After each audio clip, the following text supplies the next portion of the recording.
Hello, happy bro bros. Hey, you're about to get a face full of the Ken Bozak. He's a mentor. That's what I heard.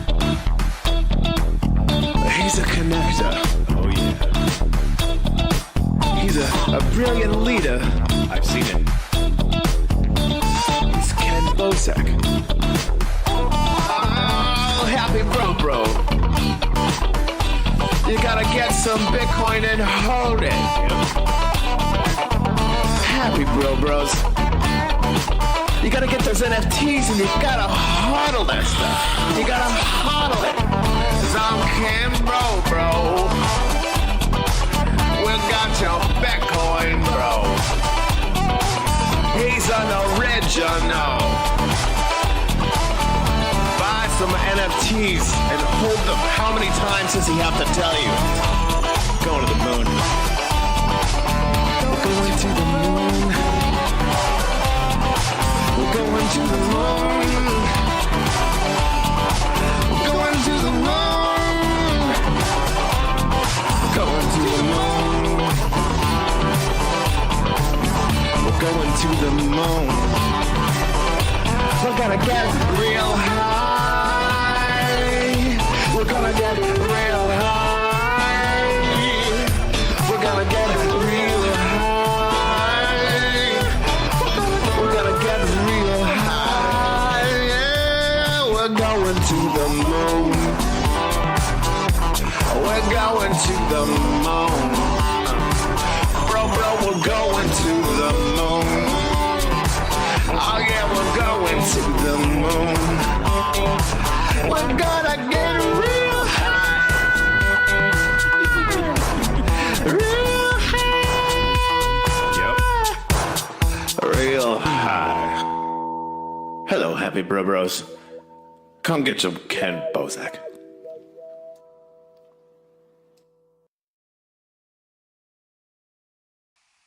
And we're live, bros. How goes it? Thanks for joining me for not another Bitcoin podcast. I'm with my bro, Double O Tats, the best co-host in the universe. And we are being tuned in today with our remote guest transmission from Emily Lazar. How goes it? Thank you for joining us.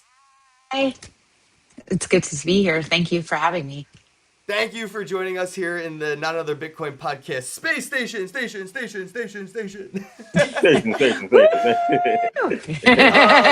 I guess if you could, we'll start this off real quick and then we can get into it. It was awesome to get to meet you and talk to you at ETH Denver. If you could introduce yourself, let people know, the audience, who you are, maybe how you got into music and crypto, and what that led you to do now in the space.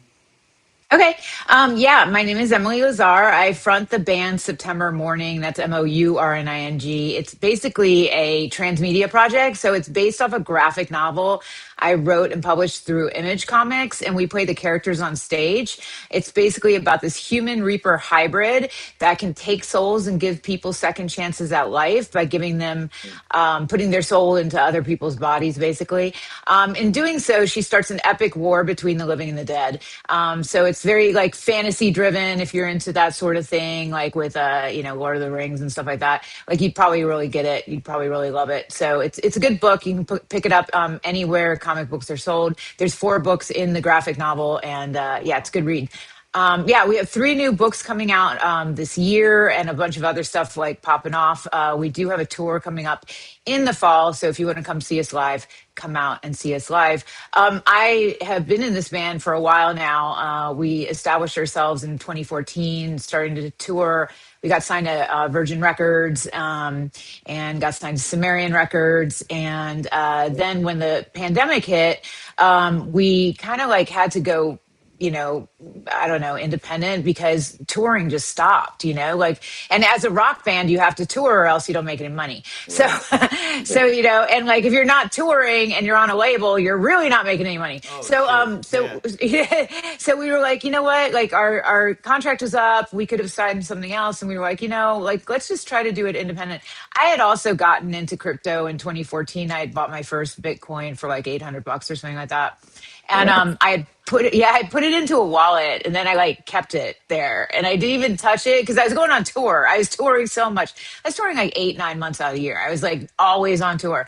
and I didn't have time to like look into it. I had actually bought it on a whim because I was in a recording session in Vegas, and my producer was like, we were recording a song, and he's like, oh yeah, yeah, and I was doing a chorus and it really sucked, and he's like, yeah, this isn't very good, and I was like, yeah, I know it sucks, and so he's like, let's like rewrite this, but like let's take a minute because like I think we're banging our head against the wall too much. So I was like, okay, cool. He's like, I need to buy some Bitcoin. I was like, what? And so I got into the control room and he's like, yeah, Bitcoin. Haven't you heard of Bitcoin? And I was like, no, should I have heard of Bitcoin? And, you know, 2014. And so like, and he's showing me all this shit and saying all this shit about finance. And I was like, okay, this sounds interesting, but like, I'm here to write a song, but like, this sounds interesting. So like, send me some links and I'll go like on the back end of this session tonight and I'll go look into it. So after I got back to the hotel, I looked into Bitcoin and I was like, oh shit, damn. All right, like this is kind of cool. Like I don't know what the fuck is going on, but like, hey, this sounds really cool. You know, this is like fuck the man finance, which I'm totally into because I'm in a fucking rock band. You know, I'm in a metal band. Like I scream for a living. So I was like, okay, yeah, fuck yeah, let's buy one of these things. How do I buy one of these things? Coinbase, you know, do the wallet, blah blah blah. Put it away. Never touched it again. So fast forward to the pandemic, right? And I go on Clubhouse and I find these Bitcoin rooms. I was like, oh, I remember that Bitcoin thing that I have in that wallet. So like I open up my wallet and because, you know, I was looking for money to like write a new album and we were, you know, pandemic, there's no money, blah, blah, blah, blah, blah. So I'm sitting there and I'm like, I open the wallet and it's like 30 grand. And I'm like, wait a minute. Yeah. I'm like, wait a minute. I was like, what kind of sneaky fuckery is this? Like, so I didn't know what the fuck. Reverse robbed. It's like who put money in my wallet? Like reverse rug. Yeah, it was like totally like Uno reverse, you know. And I was like, okay, wait a minute. So like, how does this like? How does the price action work? Like, what the fuck was going on here? So I like get into these my friend is like, you need to be talking to people because you're all alone in the pandemic and I'm worried about you. So he put me on Clubhouse. So I was like, okay, cool. And I found these Bitcoin rooms and I was like, oh shit, yeah, Bitcoin, great. So I went in with all these Bitcoin maxis. So it was like me, the fucking rock metal singer that's always on tour with all these older Bitcoin maxi guys. It was a vibe, okay? It was really a vibe. And but it was really cool. Like they taught me so much shit about finance, guys. Like I didn't know shit when I went into those rooms. I know everything now. I mean, the one guy that was teaching me everything, he did the first credit default swap on in Wall Street. Like he was that dude. Like I mean, I had no idea even what a credit default swap is. I still don't really know what it is, but it's still cool. So like I was like, okay, this is great.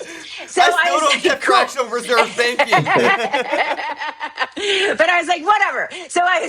So he teaches me about Bitcoin and like I go into his rooms and I'm like a staple there. I started handing out Satoshis. I started handing out the Bitcoin standard. I'm preaching this shit. Like I am like the cheerleader of Bitcoin for a while. And then NFTs started bubbling up, right? And Blau started talking about a bunch of shit. And so I got Blau's first fucking NFT. Oh, good for you. Okay. It does nothing. It was useless. I don't mean to interrupt, but I will say this. I got Blau's first NFT. It was supposed to get me a physical like thing. I never got the physical thing in the mail. And it was It's in your mind, dude. It's in your mind. I'm just kidding. And then Blau's NFT was supposed to get me entrance to his events. The first time I flew to one of his conference to get into one of the events, the NFT that I had didn't let me into the event. I waited in line. I waited in line like a normal person with a normal ticket. And when I got to the front of the line, I was like, I have an NFT. And they're like, yeah, you don't have a ticket. You're not getting in. We're Live Nation, bitch. We don't care. Yeah, they didn't care. So I did message Blau. Blau told me next time to DM him and he'll get me in through the back door. So it is a workaround. We'll put you in a cater waiter outfit and you'll sneak right in. Like, wait, what? Yeah. Anyway, but yeah. So you know, he was like, he comes to my Bitcoin maxi friend and he's like, yo, you got to be the first female rock artist to mint and sell an NFT. And I was like, why? And he's like, well, you don't understand. In crypto, being first is like a big thing. Yes. And I was like, all right, okay, whatever. Like, sure, okay, I'll do it. And so, like, we got on like a little, you know how you could do those private rooms in Clubhouse? So we got like Devin from OpenSea, because this is when like OpenSea was a ghost town. There were like 5 people on OpenSea. Like, nobody knew what the fuck OpenSea was. So now everybody knows. But back then it was like Devin, this guy Alan, who was pretty big in the space, and myself and my Bitcoin maxi friend. And we were talking to Devin because we were like looking at that and looking at another platform. And Devin's like, oh, we can put you on the cover. We can do a whole like banner. Like, we can do all this stuff. And I was like, okay, yeah, that's cool. Like, I'll do a banner, yeah, Hell right. yeah. Okay. To the 5 people that go on OpenSea. Sure. Let's do it. So like, anyway, but like, but it's like facts though, real. Right. But yeah, so we had this banner. It was like collect the soul collector. And I had this drop, and I launched in a Clubhouse room. That shit sold out in like 2 seconds. Like, it was like we had like 15 pieces or something. I don't even remember how many, but it was an animated. So I took a piece of the comic book. Okay. I animated it. It was the fight scene between September and the Reapers. It was really cool. I animated it, and then I did different versions of it with like laser eyes, because I don't know if you remember, but back in the day, fucking the laser eyes situation was a big thing on Clubhouse. Like, everybody had laser eyes. Like, I had a picture of me with the laser eyes. Everybody had the laser eyes. So anyway, so I had these laser eyes coming down. I had red ones. I had like yellow one for Bitcoin. So anyway, so I had that, and then I have the regular one, like the animation. And then of course I layered my song, Wake the Dead, which was a big single for us, like on top of it. And I said, listen, if you buy this NFT, you can get into our shows, our backstage pass. It's like a backstage pass. So basically we give you meet and greets for free. You have to buy a ticket to get in the show, you have to buy a ticket to. But if you buy a ticket to get in the show, you get into the meet and greet for free. So you can just hang out with us, drink a beer, whatever, and you get like 15% off merch at the table. Everybody loved it. I love So that like, utility. That's exactly yeah, the kind of utility people can provide when they create their own tokenized from the assets jump, around dude. I was themselves. doing this shit in Literally. 2021 from the jump. Like, I this was wish not I like, met, I oh, said this at ETH 2024. Denver. You I know? said this at ETH Denver, and I'll say it again. I wish I met you sooner. I wish I played around in Clubhouse, because I know I would have met you sooner. Because, like, Yeah. there's not many people that were actually going out of their way to provide utility to people that were in their digital collectors community. And to hear you Yeah. doing this at such an early stage, like, damn right, That you was had my to be the first first one. female rock musician doing NFTs and stuff, because, like, you had to do the proof of concept to show Blau how it's really done.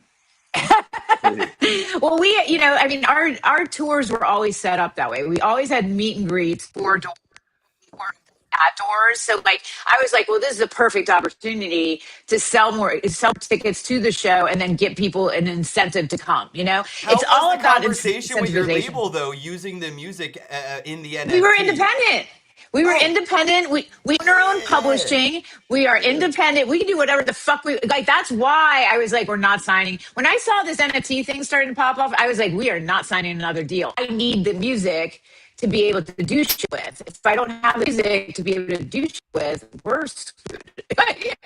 The next record we put out, like, we had all that music that we do NFTs with. So it was great. And then of course we had touring. Like, we have an agent, but like, our agent isn't privy to any of the stuff like that. Like, so he's booking shows. So like, we can do whatever we want at the shows. We sell stage passes anyway, meet and greet passes anyway. That was just something we already did. But this Hey, we Double just O, add sorry on. to interrupt you. Do you hear that audio glitch? Is that just me? Nah, I hear it too.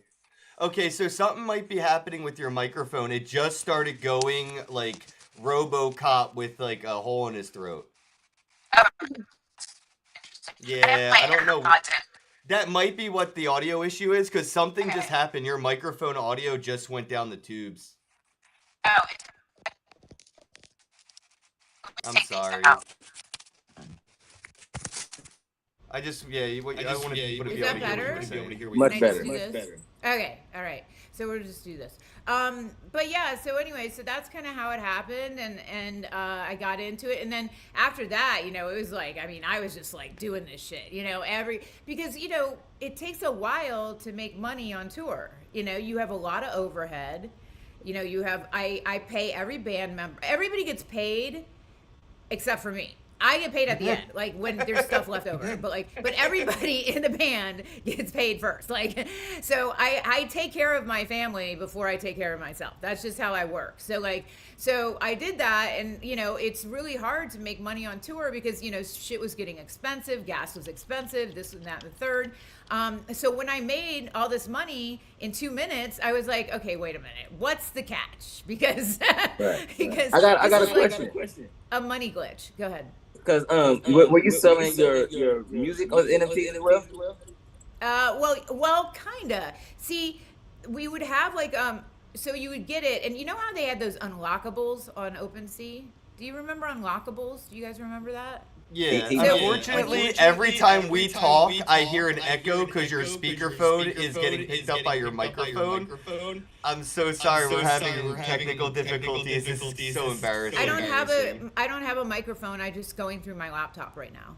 Oh, then your laptop's microphone is listening to the laptop speaker, so we can hear when I speak through your mic, so there's an echo. Okay, so what do I do? You might have to turn down the laptop a little bit. Okay. Sorry about this. Is that okay? Is that better? Yeah, that's way better. Yeah, I can still hear the echo, but it's faint, so it shouldn't be a distraction. But yeah, like Okay, Double so was sorry saying, about are you getting into like selling the NFT, the music as an NFT, sort of like, you know, the new Tower Records meets, you know, the iTunes and now this? Well, so like those unlockables, right? So if you remember, like on OpenSea, when you bought an NFT back in the day, they had like a little toggle thing, and it was like unlockable. So we did the toggle, and so as soon as you got our NFT, like you could download the song, and then you'd have it, which is interesting because if you know anything about iTunes, when you download a song on iTunes, you don't really download a song on like you literally download it You're on leasing iTunes. it. You don't really own the song. You own it on iTunes. Like it plays on iTunes. Like it opens on iTunes. Right. Try to take it off the platform. Doesn't work very well. Anyway, besides that, when you put something into a site like that, they crush the fuck out of it. Especially like Spotify too. When you put music up on TuneCore and stuff like that, and then they put it to Spotify, they crush it. Like the music gets so crushed that it sounds different. If you have a mix master in an MP3 format and then you put it on Spotify, you will hear the difference in the mix. It's a little bit more open and airy if you just have it like straight from the board, but like if you have it like on a streaming platform, that shit gets very tick tick tick tick tick tick, very ticky, you know, very crushed. So anyway, so we're giving this like this is how we hear it on the board, you know, so like we're giving this away, and so that was part of the whole NFT experience, is to actually hear shit as we hear shit. So to me that was very important because I'm an audiophile, so like, you know, because I'm a fucking musician, so like, you know, that's how it works for us. So yeah, that's kind of how we did it. Do you have like rights and like commercial use and availability through purchasing of the NFT? So if I were to buy the NFT, I could use your music in a live stream without copyright infringing or stuff like that? Or No. are there any like no? everything goes through BMI and ads. We register everything through our rights organizations.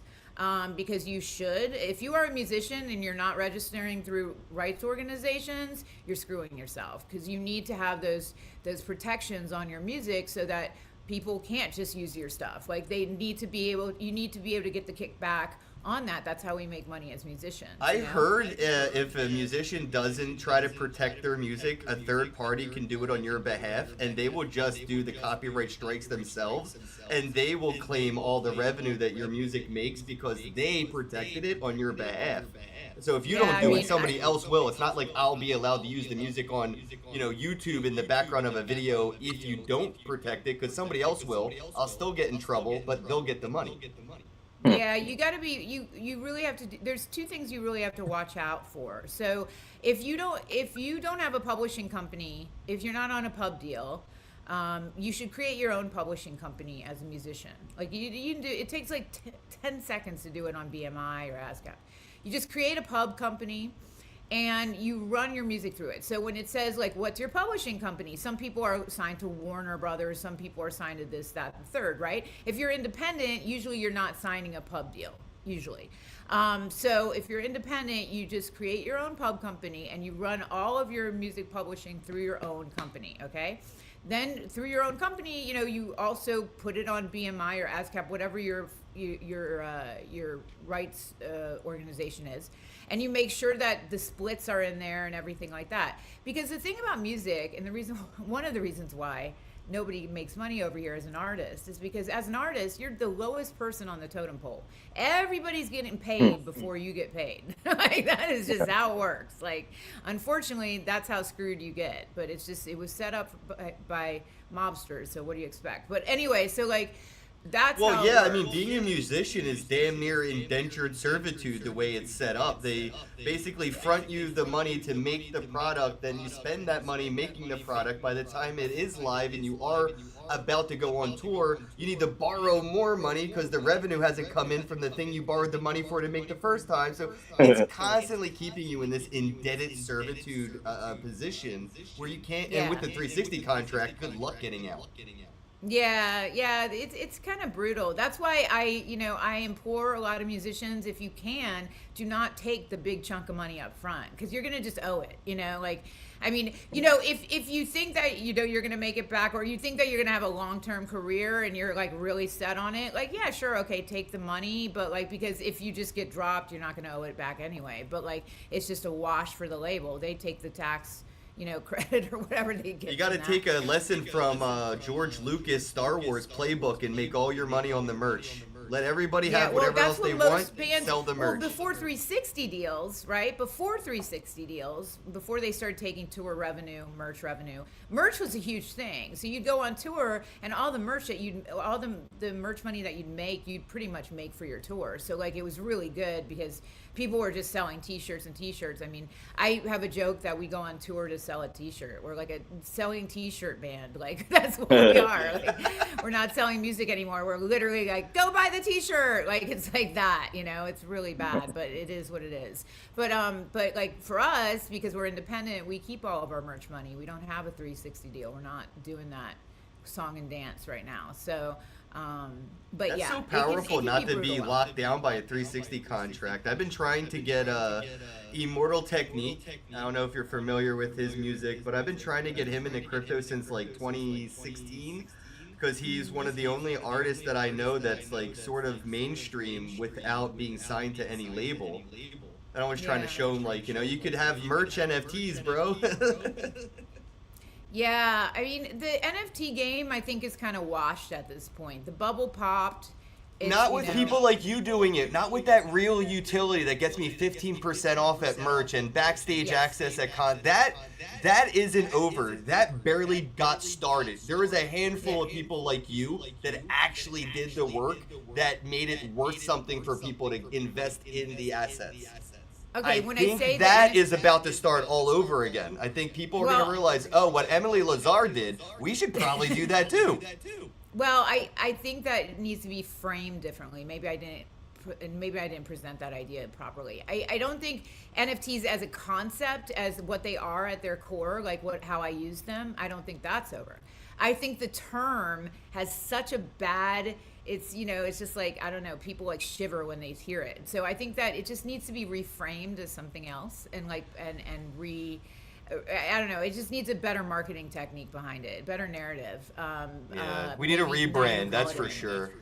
So yeah, so anyway, to make a long story boring, like what I did in this space kind of led me to what I am building and what we have built, my team and I have built now, and like what we're going to be launching in the next like couple weeks to a month or whatever it is. You know, the biggest things that I found in the music industry, being signed to a major, being signed to an independent, and then going independent ourselves, was there's a couple of things in the music industry that just grind my gears. They could just make me so angry. The lack of transparency. Okay, lack of transparency is a bitch. Like, you don't know where the money's going. You know why it goes there. You don't know what the fuck is going on with the money.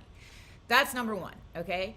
and also the data situation. Like, I don't know who the fuck is listening to my shit on Spotify. It could be like a bunch of phones in India. Like, I don't know. Like, I don't know. And like, this is the problem, okay? Like, we go on tour and we'll get moved down the list, like, for a band that has 300,000 followers on 300,000 to 1 million like subscribers on Spotify, but then they'll go on tour and they'll get more money than us. Then they'll go on tour with us, and guess who draws and makes more merch sales than those motherfuckers? We do, because we have real fans. Yeah, They bots don't don't have buy real merch. fans. They have a bunch of guys named Pahao in fucking China with a bunch of cell phones. Like, that's what they have, you know? And they're not coming to the cell phones aren't visiting the venue.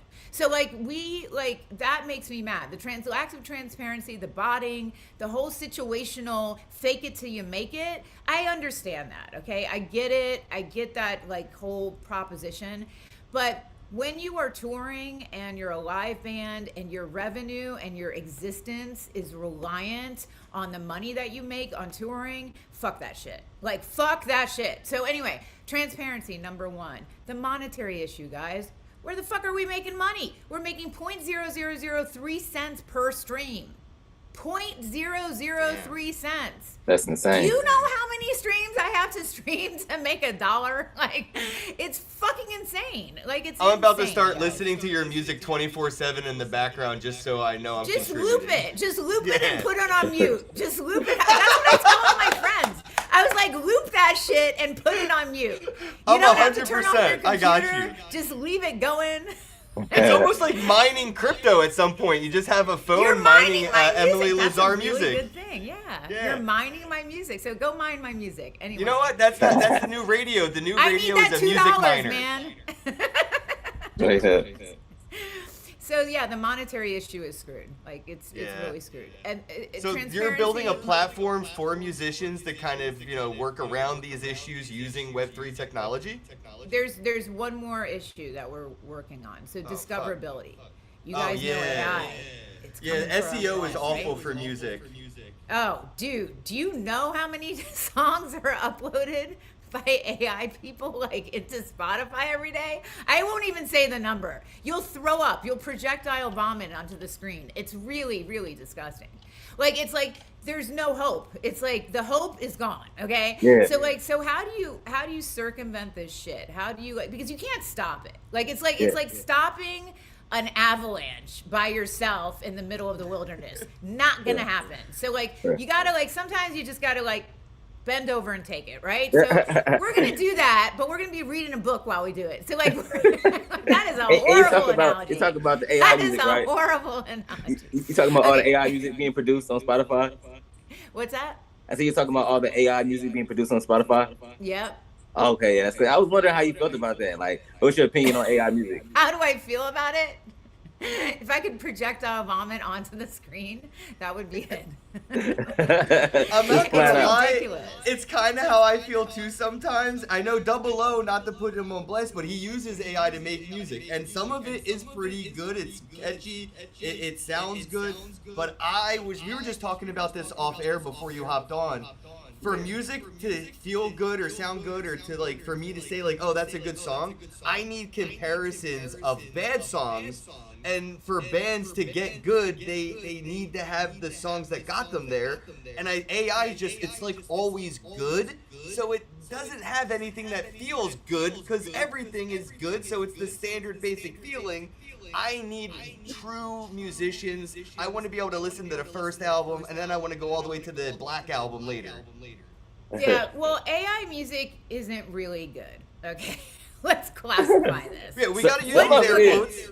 Some of Like, it's pretty air good. quotes. Okay, if you want to say technically good, yeah, probably. Like, I mean, the drums are in, quantized perfectly because it's fucking AI. And guess what? We've been using AIs ever since I was in the music business because we've been quantizing and using vocal tuning. So, like, that's AI, guys. True. Guess what? You've been using it. So stop So complaining about it. T-Pain's the original AI guy.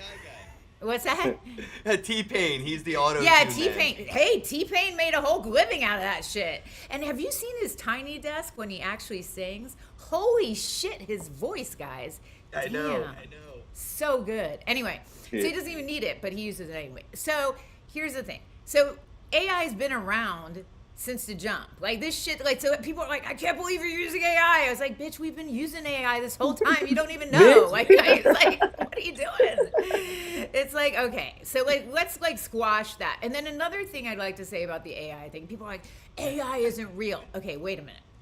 Your brain, when you create something, your brain has trained your brain, your neural pathways on everything you've seen, heard, listened to, thought of before. Correct? Is that correct? Yep. We're correct with that, right? Guess what AI does? It trains its brain on everything that it's seen, heard, listened to before. Guess what those things are? Everything for us. So basically, AI is everything for us, but it's just compacted and put together faster than us because we're not that smart. So like, so for you to say, "Oh, AI is," no, bitch, it's us, but it's just put together faster, and we don't do that shit. That's the clip. That's the clip from this podcast.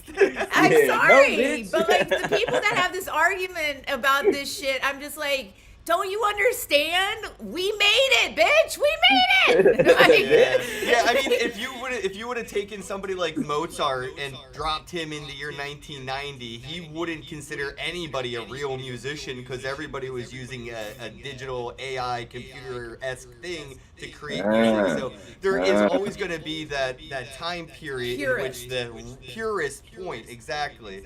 I think 20 years from now, it'll be a standard for AI music, and there'll be a new type of purist that forms from that, you know? But yeah, there's always going to be a purist and when they get perspective. sentient, we'll all be dead anyway, so we won't even have this conversation. But we'll all be 6 feet under. Whatever. But here's my point. It's like, so stop arguing that fact and stop trying to push against it and stop trying to, oh, we gotta like fix it. Like, you can't fix it, dude.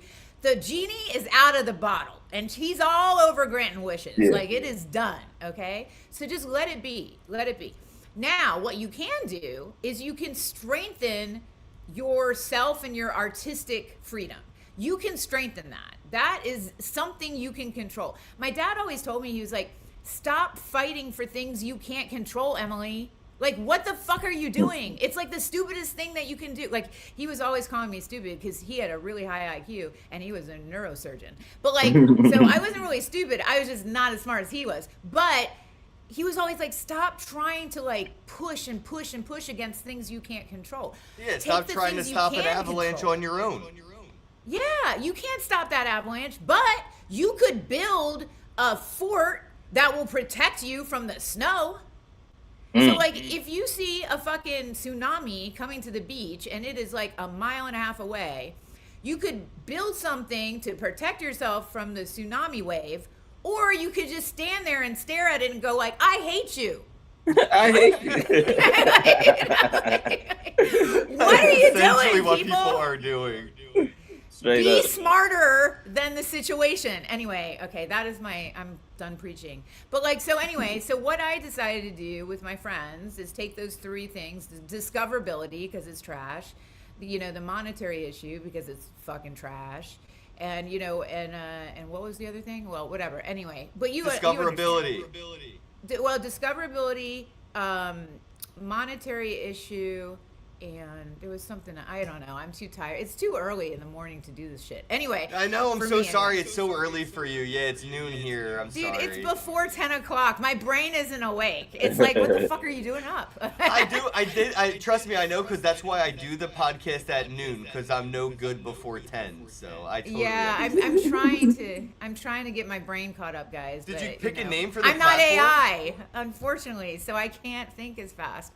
But anyway, so we took these things and we were like, okay, what can we do to fix the things we can control or make them stronger? And that's what we did with this thing.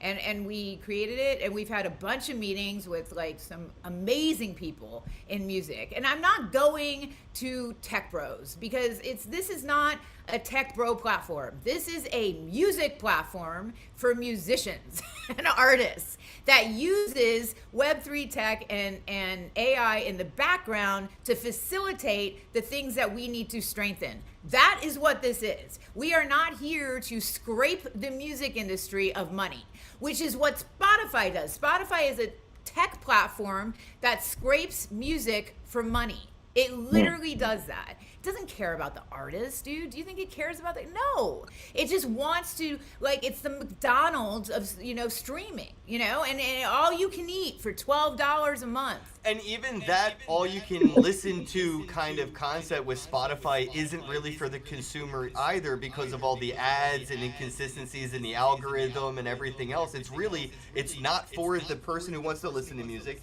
It's not for the people who create music. It's only for Spotify. It's only for the business. Yeah, it's a tech platform for a tech platform. It's a tech bro that came in. This guy Daniel Ek is not a musician, dude. He has never written a song in his life. Like, he came in and he was like, this is a hole in the industry that I could fucking, purge. And he did. And God bless, he is a capitalist and he did his job as a capitalist. I And think platforms like that will get game theoried by all this AI bot stuff. Like you said, They who's have. really listening? Somebody Is it just a got farm in arrested. China?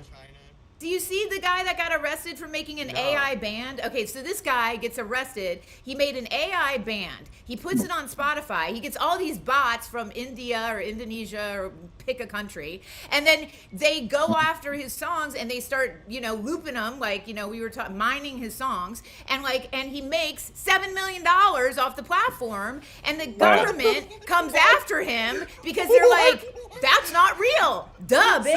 $7 Like, of million? course it's not real. So what crazy. you just said already happened, bitch. That shit already happened. There's an Sorry, I incentive don't then, mean to call you exactly. bitch. I could That's a create term of AI endearment. music, pay maybe $100,000 to bot farms in China, and make a $1 million profit He off made the 7 bots million listening. or 8 Yeah, million. that's insane. Insane. Yeah, and so it's the literally- government's like, okay, That's illegal. highlighting the flaw in the entire structure of the industry, that it can be game theory to a point of profitability by one bad actor. I know. That's Don't crazy. you? Okay, Sponsors there's feel one. like you would think Yeah, but- sponsors are going to pull out of Spotify. No, they're not. There's too much money in there. But I'll tell you something. Because of crypto, all three of us are very well aware. If there is one bad actor, there's probably a lot. They're like cockroaches. Yeah. There's if you find one cockroach in your room, bitch, there's 20 of those bitches around, They're crawling on you at night. So just be aware. So this guy is the one cockroach that we saw. But there are a million of these botting Spotify. Trust me. This is not a one-time occurrence. They So just did made you have a a name mark for on your them. platform? What's that? Do you have a name for the platform that you're We creating? have everything for the platform, but I can't reveal anything yet. But I will Gotcha. very, very soon. I Just figured there follow was a me on reason why you socials. haven't said it, and I've been on the edge of my seat waiting for you to stop calling it this thing. Yeah, I know. Everybody's like, can you just name? It's been trademarked and this and that. And the third. I'm very I'm the type of person who, unless it's the gas pedal is down to the floor, I'm not announcing shit. I'm not doing that hype shit on shit until it's there and you're So you oh, announce fuck. you're pregnant in the delivery room. Yeah, let's have the baby before we name that bitch. Excuse me, I don't need to call babies bitches.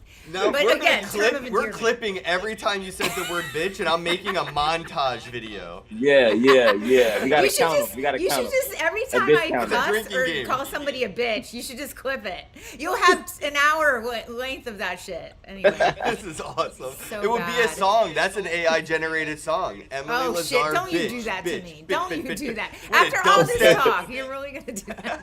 You'll probably make $8 million if you bought farming I'll in split India. it with but- you. I will split it with you. Yeah, and then I don't even have to do the platform because I'll be rich. I'm good. You say that, and it's so funny you say that, but I've seen so many people in this space make that level of money where they would just go to an island and disappear.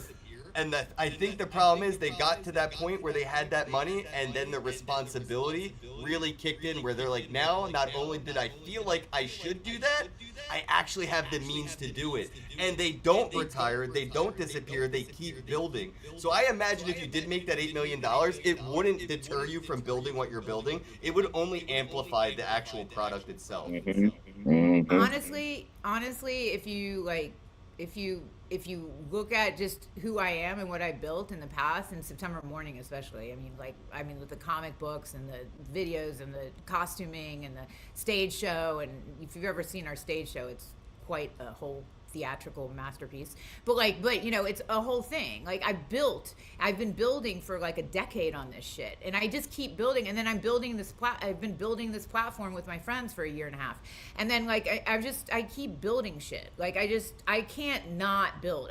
First of all, I can't not work. Like I'm very much, my identity is attached to what I do and what I create. That's just how I work in general in life. So I don't think I'll ever stop working. I'm just not that type of person. No, I can get that just from when I met you in Denver and this podcast alone. You know, there's people like Elon Musk has enough money to never wake up to go to work again. That dude still sets an alarm to do a 9-to-5 job, even though he's basically a trillionaire.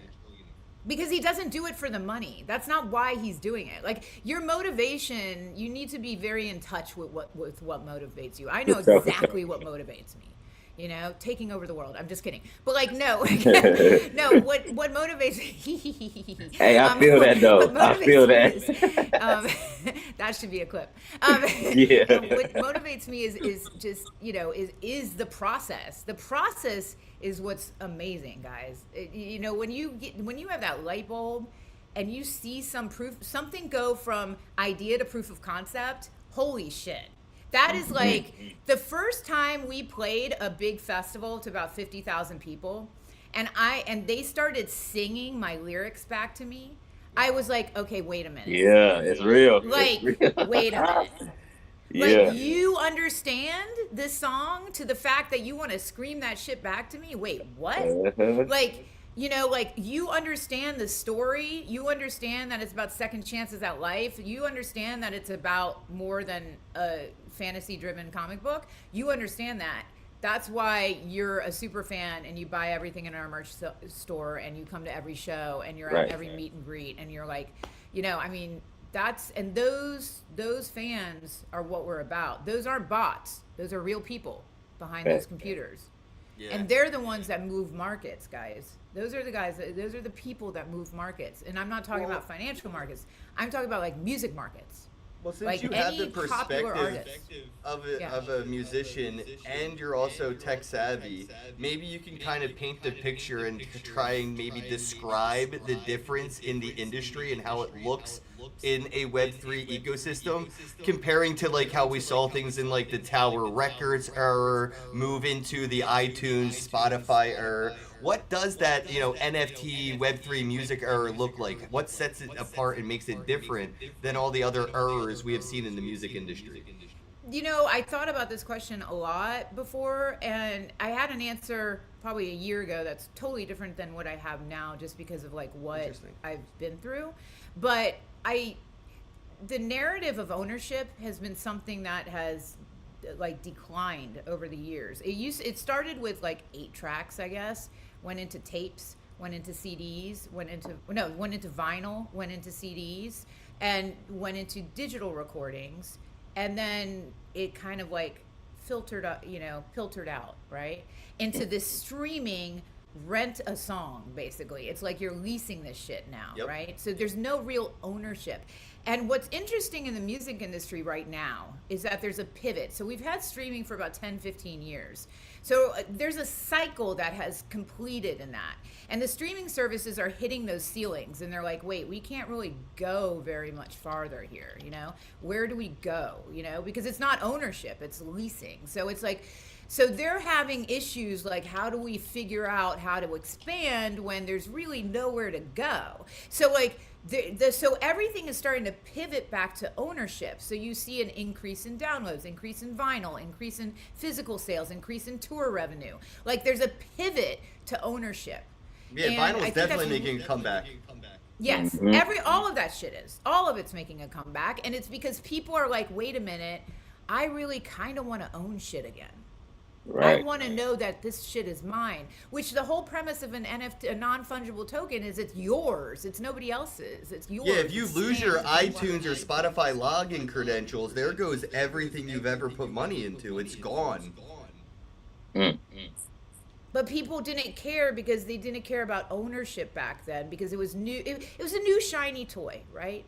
Like Well, the everybody loves concept new of things. conversation around that time was you will own nothing and you will like it. And that has been a topic for 20, 30 years of conversation around the computing digital era, the internet era. Really started that whole conversation of you're not going to own anything and you're going to enjoy it. And for the past 10, 20 years, people have actually enjoyed not owning things because DVDs sucked. They got scratched. They stopped working in the DVD player. So you were like, oh shit, Netflix, that's not going to scratch. But then people started getting locked out of their Netflix accounts and couldn't log back in. And now they have to pay a whole new month to get a whole new account. And so the hardships just took a while, I think, for people to really run into those brick walls of convenience. Because it's convenience theater. I mean, yeah, I can't disagree with that. But everything's convenience theater, babe. Like, look at, like, sorry, I didn't mean to call you babe. Hey, at least it wasn't bitch. Right, I was gonna say At better least than it wasn't bitch. bitch. Hey, that is my term of endearment. I grew up with drag queens. You have to understand my life. Anyway, I watched RuPaul. Don't get it wrong. Thank you. Good for you. Good for This you. guy on the left Crazy. is laughing so hard. But like, you have to understand, like, whenever you have something shiny and new in tech, everybody wants it. You put out a new iPhone and you have all those guys that are like, oh, I got the new iPhone. They don't know how the fuck that shit works. They don't know why it's even different. You could actually repackage and repurpose the iPhone 4 and say it's the iPhone 20 and everybody will fucking buy that shit. I kid you not. I kid you not. That would happen. Because people like new and shiny things. They just do. That's just how it is. So what I like about this situation for me and for other artists is that, guess what the new and shiny thing is? That isn't really new and shiny, by the way. It's ownership. That's the new and shiny thing. But guess Even what, I bitch? went right over my head. That shit was, that's not new and shiny. It's kind of like, if you know anything about fashion, right? You know that fashion is cyclical. Everything's cyclical, but fashion especially is cyclical. I just watched the Seven for All Mankind. Seven for All Mankind was a big in like the 2000s fashion brand. And like, I haven't looked at that shit in such a long time because it went downhill fast, but they just got a new creative director and he brought back the 2000s with the Pat McGrath smoky eye, the whole thing from the 2000s. He brought it back but made it look really cool. And now everybody is like, oh my God, this is so new. I'm like, bitch, look at the 2000s. This was done in the 2000s. It is the same shit, but you think it's new because we haven't seen it since 2005. So like, okay, cool. With You know what I'm integration of saying? new, like, Internet of Things with new IoT, I look at, like, products like Tangent Wallet, shout out to one of the sponsors of the podcast, but they have these hardware wallets, and all it has is NFC inside of it and a chip that protects it, so you can tap into your phone and it's your hardware wallet. You put technology like this into a vinyl record, that way I know it came from Emily Lazar and not some third-party unofficial have that. distributor. Oh, no shit. I They can have get a vinyl NFC record? chips. They have NFC chips in vinyl records. They had it in 2022. Oh, So yeah. in Oh my god. 2022, Okay, I so got- all this cool new shit isn't new. It's just still cool. I'm telling you right now, bitch. I'm sorry, don't mean to call you that. I'm telling you right now, like, I'm telling you right okay, now. bitch. All this shit is, everything's been done before. We are all AI, guys. Like we just don't know it yet. Yeah, we're living in a simulation and it's just rerunning the program. Yes, we're rerunning the program. The thing that we can do though, so the thing that makes it new is when you build upon it. So like when I say the stuff about Seven for All Mankind, I'm not saying it's just like 2005 to 2010. It's not just like that. It looks very similar to that, but it has been upgraded. The shape has changed a little bit. It's more modern to reflect the modern like aesthetic, but it's built on the foundation of what was cool back then, which people are really into right now. And the Smoky Eye by Pat McGrath is just a smoky eye. Smoky eyes have been around since the, I don't even know, like 30s or some shit. I don't know what they were doing in flapper era, but that shit has been around forever, you know? So it's not new, but Pat McGrath like took it and made it a little bit different and subtly changed it and upgraded it, and it is new. So it depends on, like, are you a purist and saying it's not new unless every single thing is new in it? Like, no, that doesn't exist for anything in the world. So especially like music, people are like, well, it's AI. And I'm like, okay, well, I've been quantizing drums since I've been making music. So does that mean that I do AI on music? Like, no, that's not AI. It's just, it's using parts of technology and then putting it into something that is refreshed and like, Right. and It's like the ship analogy, you know, when you have a ship and you need to replace a floorboard, you need to replace the mast, you need to replace the steering wheel. After you replace everything individually on that ship, is it still the same ship or is it a new ship?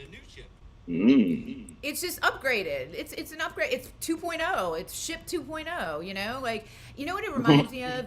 Do you know that Japanese thing that they do? They have like vases in Japan, right? And if you break one, instead of throwing away the vase, they'll put it back together and they'll put the gold. With the gold, right? yeah, with the gold. They'll put the so gold good. in there, and it's actually prettier. It looks like fucking dope as shit. Like, What is the word? Somebody in the chat. It means to make something beautiful after it's been damaged or something like that. Yes, it's like that, and it's fire. Like, you look at this stuff, it is fire. Like, so like that makes it even better, and it makes it new again.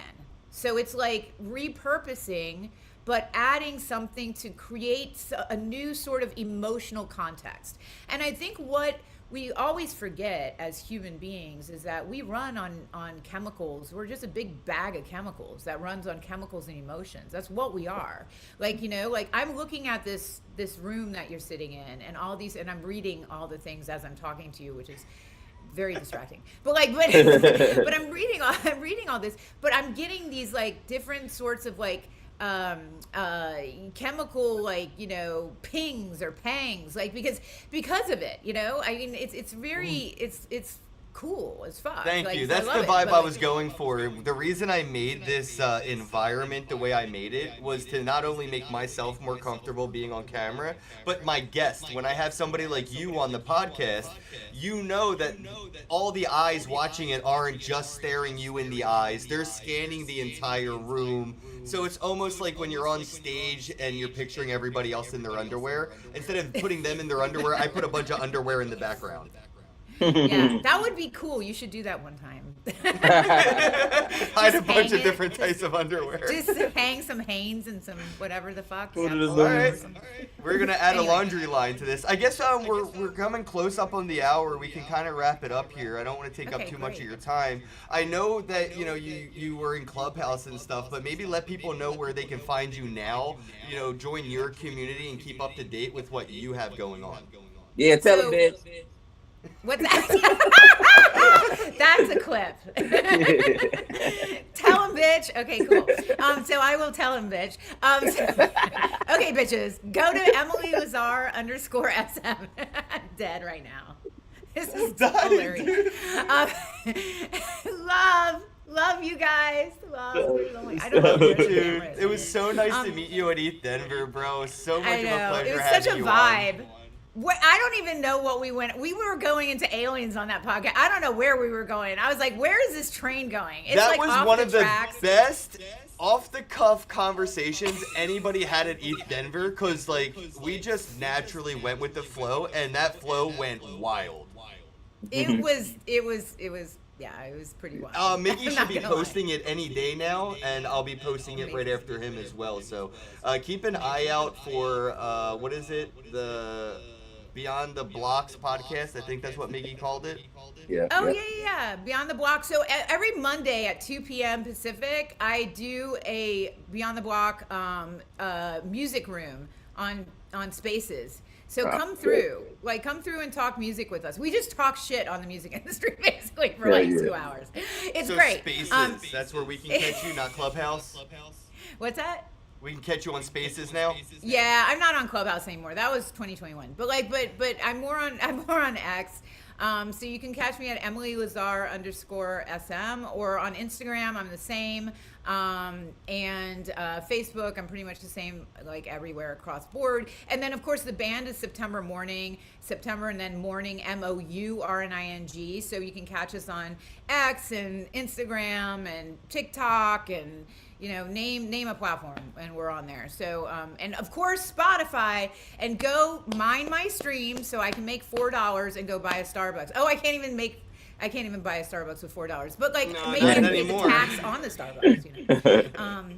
So we're Yeah, getting go there, find guys. some We're of fucking Emily getting there. Lazar's music on Spotify. I know that's what I'll be doing after this because I have some work to do. So I'll be listening and jamming in the background, mining music for Emily Lazar, which is kind of cool. I feel like we just came up with that concept on this podcast. Yeah, Thanks I'm everybody here for for- watching, joining live. Don't forget to like, share, subscribe, all that, and drop some comments. I'll be engaging with the chat after the live stream. Clips will be coming soon. Everybody, Double O Tats, love you, bro. Have a day. Peace out. Peace out.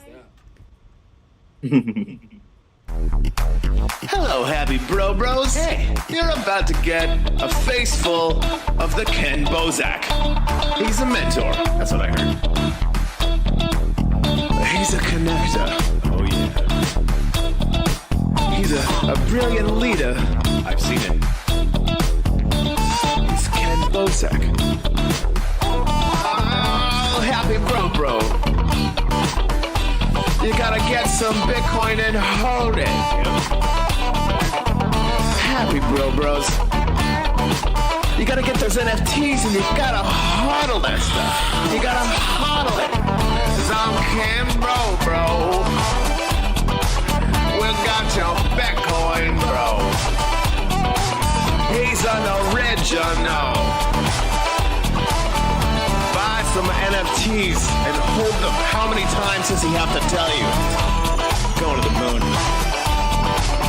We're going to the moon. We're going to the moon. We're going to the moon. Going to the moon. We're going to the moon. We're gonna get real high. We're gonna get real high. We're gonna get real high. We're gonna get real high. Yeah, we're going to the moon. We're going to the moon. Bro, we're going to the moon. Oh yeah, we're going to the moon. We're gonna get real high. Real high. Yep. Real high. Hello, happy bros. Come get your Ken Bozak.